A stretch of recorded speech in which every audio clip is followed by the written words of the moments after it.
everybody. Welcome to the first episode of... Now start. Once I press it, it takes a second. Oh my god.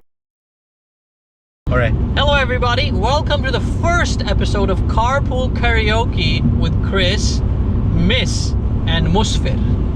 What are we singing tonight? Oh, you're singing tonight? We're singing... But wait, are we doing karaoke? Absolutely. What do you think we're doing? Okay, What do you think we do? Yeah. Right. That's where the money is. Music. I don't know. Right. Hey. Hello everyone. That's Chris. Musfir is back, and if you remember these guys from the last video, we are back again. And what we are doing today, we are headed to a car launch from Toyota, and there's no surprise anyways. It's a Crown that's launching in the market, so we are headed to Abu Dhabi for that. So what we thought is, anyways, we are going to be wasting our time, 1 hour. We don't know what to talk to each other. So we decided we're going to waste your time. Yeah, we'll waste your time and talk to you guys anyway. Talk to you guys. So we're going to have a few topics that we're going to be doing a discussion on. So, well, I think the first thing we need to talk amongst ourselves is the fact that why did they launch Toyota Crown as an afterthought? Like, I think it was like last minute. They're like, hey, come on, let's launch a new car. Which one is it going to be? Okay, Toyota Crown, right? Okay, and then the Toyota Crown that has actually come out is not the old Toyota Crown. Crown. I mean, they could have actually named it anything else. This car could be Toyota Princess, could be, I don't know, a new name. So why use a name of a legendary, iconic car from yesteryear and bring it back and make it completely different? So this one's actually an SUV. It's a part SUV. It's raised from the back. You know, you saw the reveal last night. You know, but if you think of it, every manufacturer is trying to bank on the name. Like, look at the Supra name. The Supra is still a race car. Supra is still, you know, a performance vehicle. But it's not essentially a Supra vibe. When did they make it like a Supra? I don't know, like a wagon. You know, they didn't make a Supra wagon out of there. True. You know? I mean, look at what you know, the Grand Wagoneer, right? So the Grand Wagoneer is still grand and it's like a wagon. You know, it still fits the name. But yeah, but this one I was surprised, and I was like, maybe I'm looking at the wrong picture. Maybe I'm in the wrong room. I don't know. I think the best example to give here is the Eclipse Cross, right? The Mitsubishi Eclipse was a coupe that a lot of people liked, and then Mitsubishi decided to bring it back as a crossover. You know, a lot of people were very upset. So like you said, the Crown is a very luxurious sedan. Right, That's been, now I think it's the 16th generation. So there's been a lot of them. We haven't really seen them here in the UAE for a very long time, and if we do, they're right-hand drive. So like Mitesh said, it's the name that comes with it, right? It's a name that's synonymous to Toyota. Yeah. But is that going to give people some disappointment? Because, okay, I understand it's a powerful engine. It's a 2.5 liter plus there's hybrid power and all of this and that, right? So it is a powerful, it's not a small engine crossover SAV, by the way, you know? This one's got like 2.5 liter, which in today's terms is a pretty decent engine, you know? Yeah. So it comes in two flavors. It's got a 2.4 and it's got a 2.5. The 2.4 is going to be turbo, and it has 335 horsepower in it, whereas the 2.5 only has around, I think it's about 180 to about 220, which is quite a step down if you think about it. Yeah, the higher you go, the lower. The one thing that really interested me is that what we're going to see today, and what are we going to see today? Is the sedan version. We're not going to see the SUV. We're seeing the sedan Version.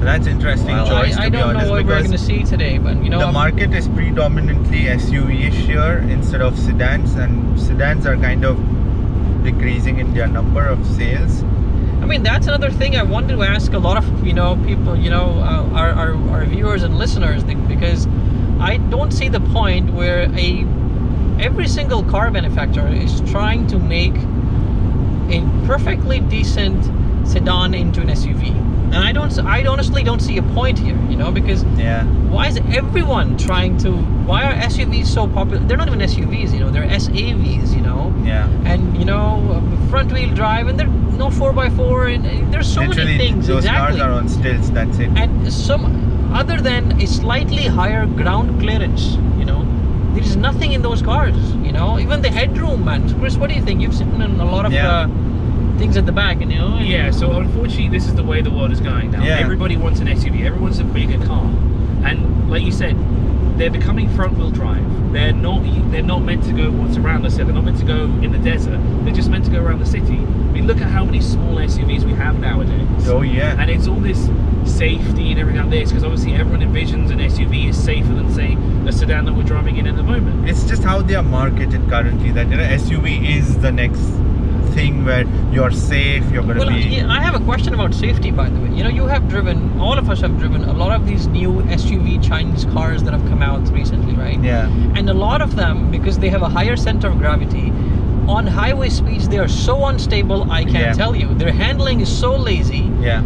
Their poor acceleration. So I think safety goes out of the window when your car is like going this. Around, Once you're traveling at the speed of 100 kilometers an hour and the guy passes next to you, a normal car, passes next to you at 120, dude, you are changing lanes. Yeah. You are moving out of the way, so it's quite wobbly. exactly. So what is safety?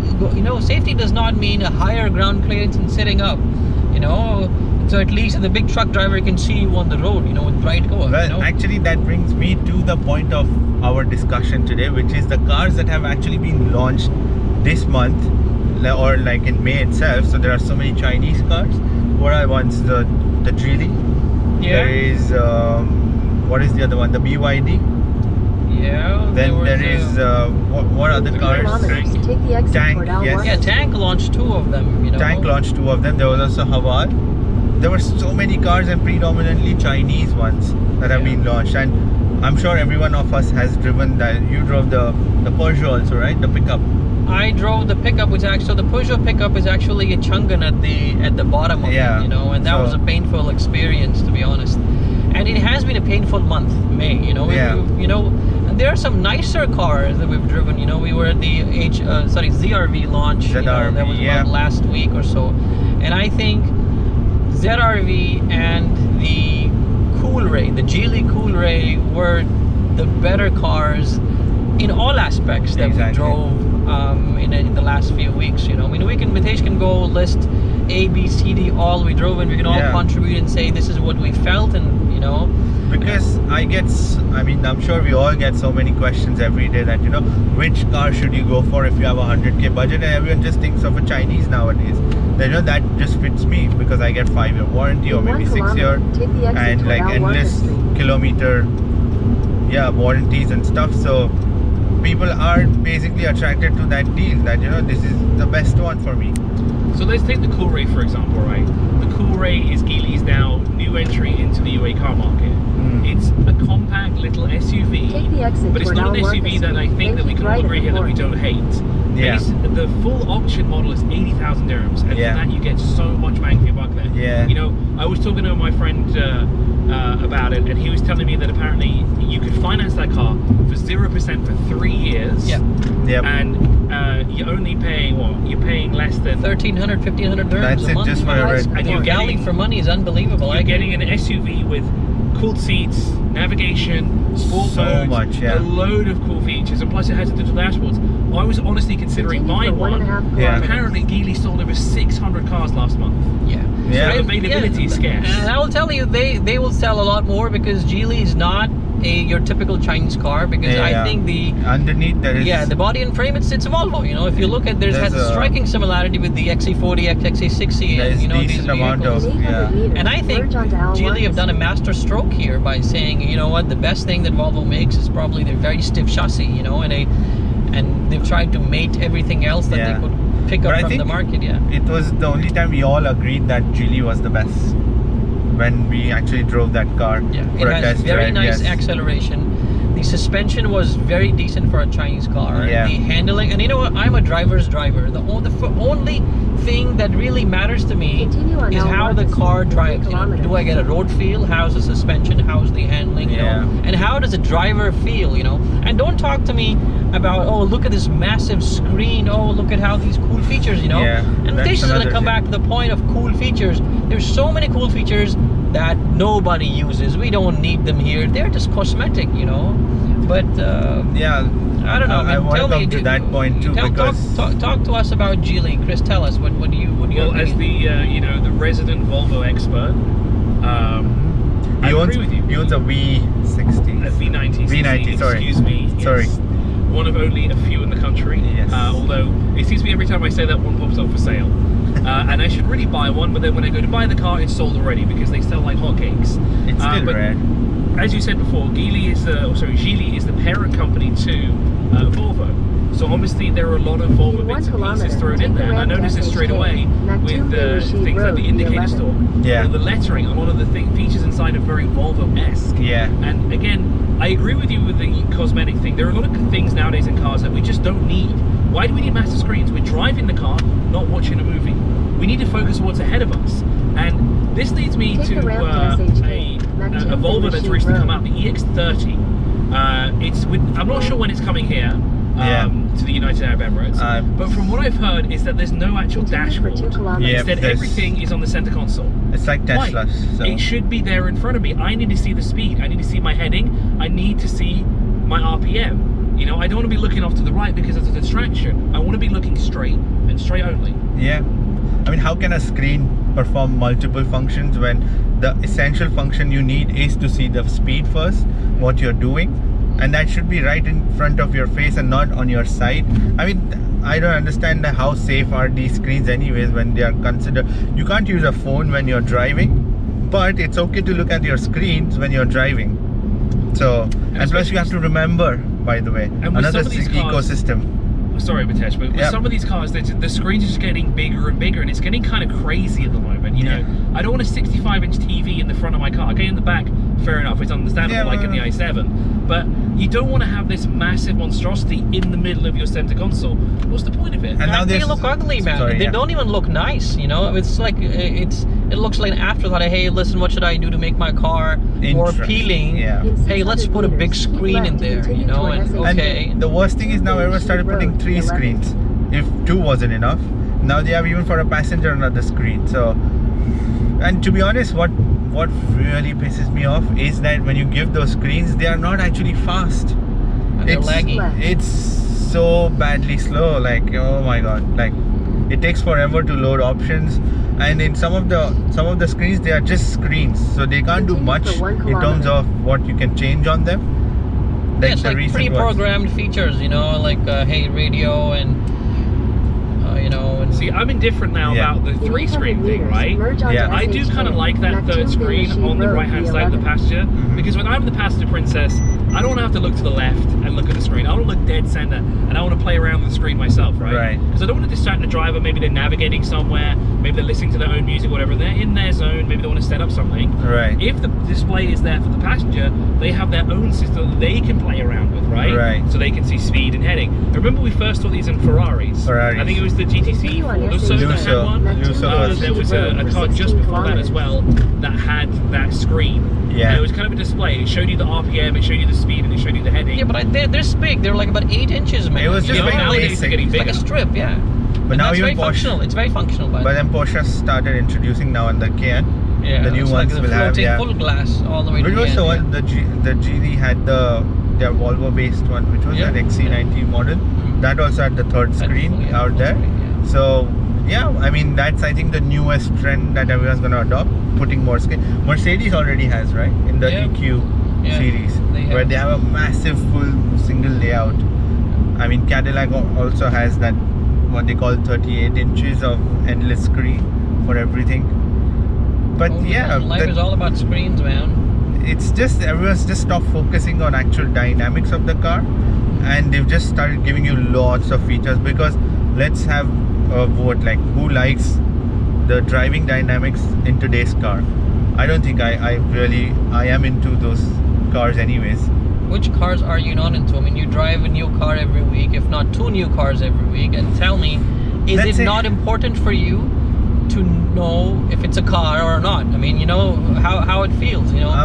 And would you, when it's your time to buy a vehicle, would you buy a car that's a driver's car, like a driver's driver? I want a decent kit where, if not just for me, I'm gonna be very particular about the dynamics. But for let's say a family of 5 people or 4 people where they have 2 drivers, and you want a decent amount of a car that handles well, that goes around the bends properly, because as we said, everyone's going SUV, and then SUV do not have the best dynamics. Body rolls are horrible on some of these race vehicles, you know. And We did in the last video, I don't know if you saw that Shadi and Chris were sitting in the back, and I did on the Safa Park Bridge, you know, I did a turn, I was barely over 50.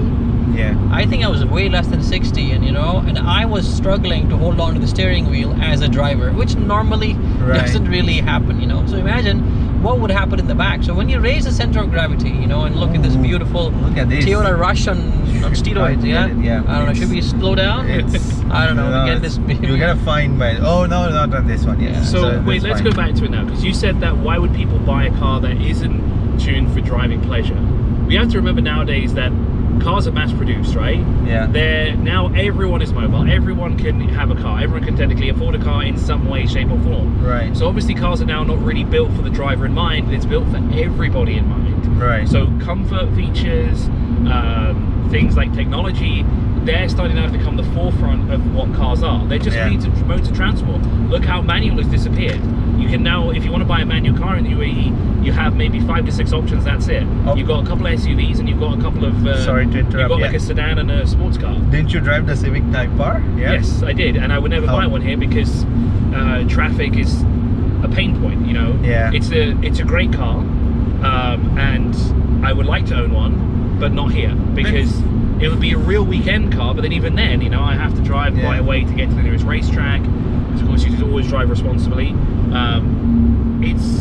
There's a lot of things in there that, again, is starting to trickle in from other things, a lot of creature comfort features. Yeah. Okay, in Europe you get the Type RS, which has no AC, no parking sensors, stuff like that to lighten the load. Yeah, to that here we have obviously AC because we're not going to survive without it. Well, we don't have a parking sensor, you know. Type R. Oh, yeah. We don't need that. We need those, you know, those chickens that you squeeze and they go. Put that on the back, and when you get too close. Yeah. So, or have me in the boot, and I can tell you. Well, there's a camera there, man. So you know, it kind of helps. Yeah, but again, should something like a Type R have a camera? No, it's a raw car, right? It's the same with the e-brake. It should have been a handbrake, not an e-brake. You know, for that manual feeling. It's more about keeping those cars basic instead of having them teched up. But it has a nice screen as well, so you might not even need a screen in there then. Of course not. I mean, I don't see, but and why I get why seats in the back. Those seats. Yeah. They literally have no space. By the way, the seats are there, right? They are for kids, I think. Kids in a Type R. I guess you could do it. It's essentially a family car. I mean, maybe you could request them for a seat delete to take them out. Then you have that. You know, just a roll gate option, maybe. Yeah. You just put that. But then you also have to remember that Honda is in the sports car market, and due to tax reasons in certain countries, they wouldn't be able to do that. Yeah. So that's why. So they have to put those seats back in just to label it as something that's probably practically daily, not. Yeah, practical car in that sense. Even the cup holders, they were in the base of the seat. So it's just that those cars really don't make sense if you're going to be traveling a lot, which is out here. After a brief intervention from the heat, we cooled down the camera and we are back again. So that's how hot it is, by the way. How hot is it? It was 42 and a half. 42 and a half. Wow, it shows you 42.5 your car. That's pretty precise. Yeah. Mercedes, man. It's one of the best cars on the planet. We are currently in Musfir's Mercedes. So, go on, you want to talk about your car? No, I don't want to talk about my car. My car is special. I think Mercedes are the best car manufacturers in recent times, you know. And just leave it like it. Yes. Leave it. Anyways, what were we discussing, by the way, before we cut off? Yeah, the cars, whatever, the tank. And we're talking about cars? I thought we were talking about women. He's talking about I have something interesting. Let's mention 3 features that you think are the most pointless in a car. All 3 of us have a go. And you want to start? I think the first thing that comes to mind is differential lock in a lot of those SUVs in the UAE particularly, because I would easily say that over 95% of the people who buy those Nissan Patrols, Land Cruisers and all those real SUVs, they never take this car off-road, and if they do, they never take it deep inside the desert. They would need, you know, to lock the differential and, you know, distribute the power. So I think differential lock is YouTube video how to lock my differential. And then, as a matter of fact, you know, I know somebody who by accident locked the differential. It was on the Ram. Oh yeah. And then he broke the differential because he didn't know what was happening. Why is the car going? straight. Extremely high RPM and Exactly. He tried to turn it and it happened, you know. So I have an old 100 series Land Cruiser. It's a 2005 model. You've all driven. Yep. It's a manual V8, and the traction control button. Sorry, the differential lock button is very close next to some of the other buttons. And you know, in almost 20 years, the mark where it says lock the differential has been erased. So what happened the other day when the cleaner was cleaning it, he by accident locked the differential, right? And I was going to the airport to pick somebody up, and I just made a turn, and I couldn't turn the vehicle, and I was like, what the hell's going on, you know? And then I remembered, I said, okay, you know what has happened? He's probably put the differential lock on. Yeah. Right, yeah, that's interesting. So I think in the UAE, it should be an optional thing that people who are, they should ask people, so are you going to actually go off-roading, as in sports off-roading? Yeah. Dune bashing? No, I'm not going to do it. I just want a raised vehicle which is stronger, and you know, for my family, for the extra room. And maybe I'll go to the Al Qudra soft hard pack sand, and you know, like soft off-roading. Okay, you know, no need for the differential lock, and no need to take off the traction control. I think traction control off button is another thing that is never used, or people don't, you know, because like you said, you know, it's like less of a driver's car and more of a passenger's vehicle. So why give people these options? You know, take the traction. Don't, you know, never allow them to take the traction off. If they're going to take it off, God knows what's going to happen, right? I mean, so that's electronic stability is so differential and a traction control button. And the third one? The third one, in my opinion, is the lane departure warning. I think, and the auto correction. You know, most of these that's vehicles, the most horrible thing. Sorry. Most cars we have driven in the last, you know, 1 month or so, and they all come with a lane departure warning and an automatic steering system, which tries to bring you back on there. You know, one of the really horrible driving experience I've had is with G-Tour dashing. You know, I'm not going to mince my words on it. I could have a whole new episode on G-Tour dashing, but I'll tell you this whole, you know, lane departure thing, you know, and this lane discipline thing, that got me really wound up, because, you know, because it's pointless, you know. I mean, if the problem is that every time you restart the car, it just back on gets activated again. And I mean, I've told you not to activate it, then why do you go back to that same setting? Like, it's so difficult then to just switch it off, because it's just layered inside the settings. There's no, like I said, everything's on the screen, so you have to go and, you know, navigate through 5 different screens and find out where that button was and turn it off only. So when I stop for a break and start the car back on, and that thing is there, you know. And I tell you, I mean, even the BMWs and the Mercedes and all these cars have this, you know, this lane thing. Is it that big of a deal? Are people violating lanes so much that it has required? Again, it's just to please people with the features. That's it. No, I'm going to disagree with both of you here. So I think it's actually a good feature to have in a car, because a lot of people do not pay attention to what lane they're in at all. And people will randomly merge. People might just randomly like go into the right or the left, and they won't pay any attention. No, They've but got why? their coffee in their hand. So there you go. They're doing things like they're on the phone, which they shouldn't be doing. But they're not paying attention. It's kind of an alert system to keep you on. But then again, if you want to say useless feature, it's that one that checks if you're awake or not. Because the thing is, it doesn't work if you wear sunglasses. All right. It cannot detect your eyes at all. Yeah, interesting. But the thing is, which is what it actually, when you say that when people are not focusing on the road, that means it's a feature that is actually promoting that kind of behavior then. Because why? You won't be paying attention because you know the car is doing it for you. I'm okay for the car to beep and tell me that, listen, you're too close to this. All right, but then when it shakes, when it tries to correct, when it tries to take control, that's what I have a problem with. I will agree with you there as well. So I have my Volvo, it's on, but if I want to turn it off, it won't automatically turn itself back on. Yeah.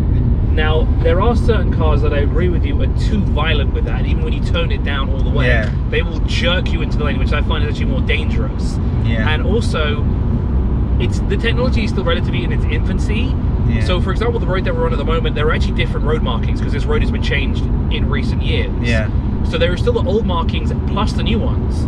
So I have this in my car where I'll be driving on the road on a road that has 2 markings, one erased, one there. It will try sometimes to follow the erased markings because it thinks that's where the road is going. Right. And that's where these systems are dangerous. Yeah. Because that jerks you into the lane where it shouldn't be doing it.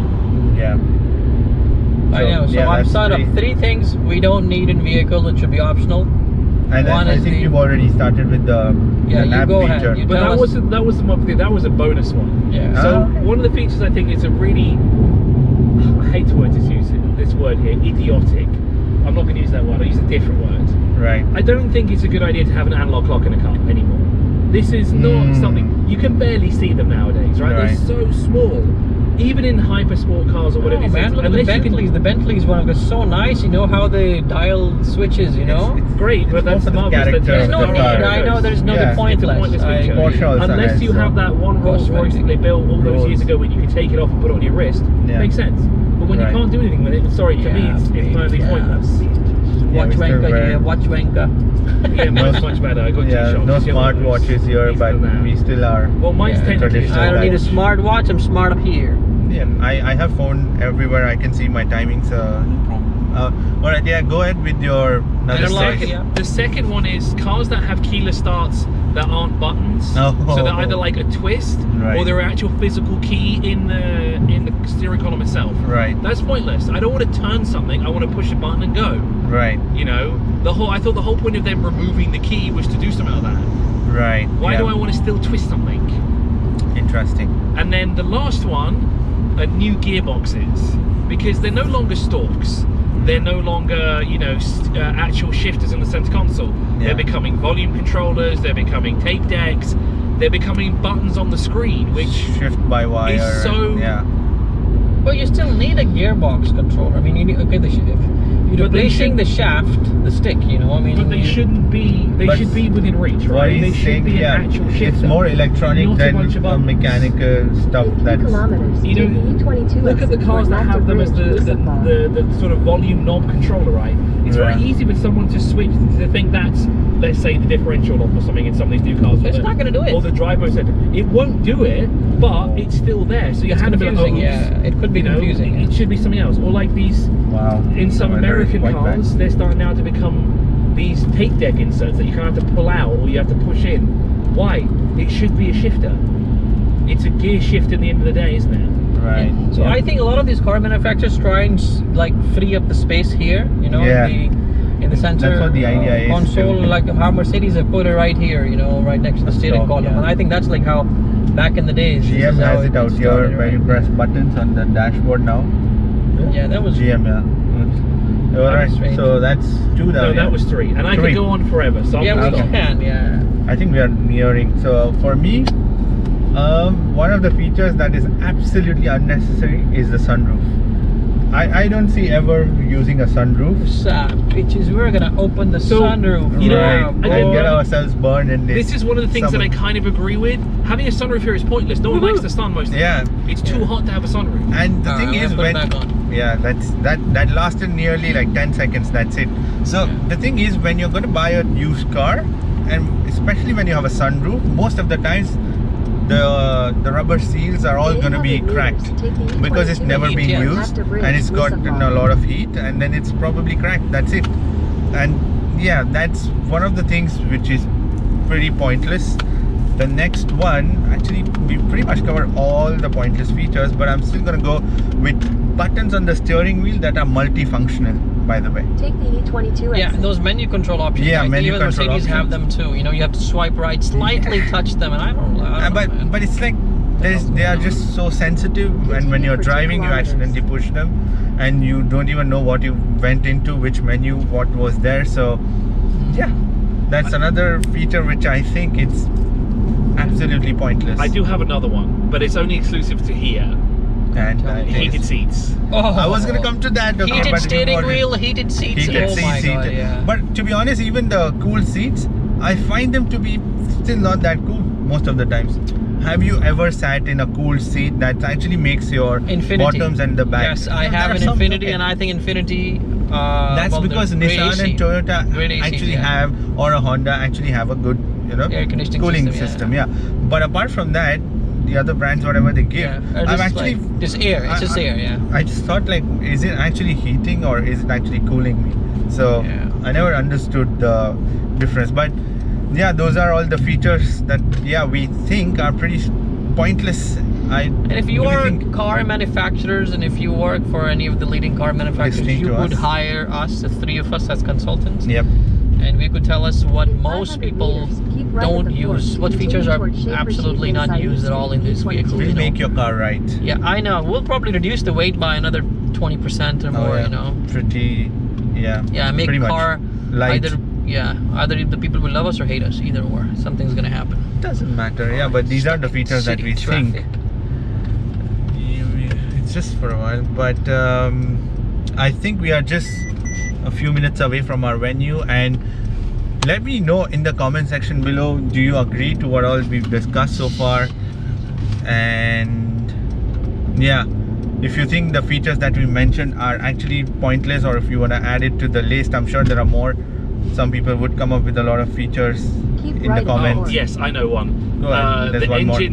engine turning off. when you're- The when you're start switching stop off. this feature, one. oh yeah. Because here the AC, obviously we need AC. Oh, yeah. You know, it gets to 50 degrees most of the time. I Yeah. don't want this during summertime. I don't want it during the winter time either because it's still pretty warm. Exactly. And when the car is in that mode, the AC isn't as strong. Yeah. So And you know what the problem is? That when you have your car constantly starting and switching off, it's actually using the battery, and it's degrading the battery life also at the same time. So I if just you got a have new this, battery, yeah. yeah, so that constantly consumes the battery charge non-stop. So in fact, it's not really a micro hybrid or anything in that sense. And again, that's another feature that when I sit in the car, I immediately switch it off, because I don't want to have that annoying thing. And especially in summers, your batteries are anyways strained. So yeah, with that option, it's gonna be even worse after that. But yeah, thanks again for pointing that one out. Does your Volvo have that? No, it's pretty historic. it does as well. actually. Oh, really? Oh, Mine really? does have it. Wow. But because I drive most of the time in eco mode, because obviously So it I'm wouldn't, very yeah. conscious about fuel economy, it doesn't kick in on that setting. So it's like you don't need that It anyway. should kick in on that side. Eco should, mode mean like but- But he's already too Hang eco. on a sec, look, here we go. I can rant about this for ages. When you turn a car engine on and off, you're actually burning more fuel. It's the same when you're braking heavily, speed That's bumps, exactly stuff like my this. point, yeah. If you slow down and speed up, you're wasting more fuel.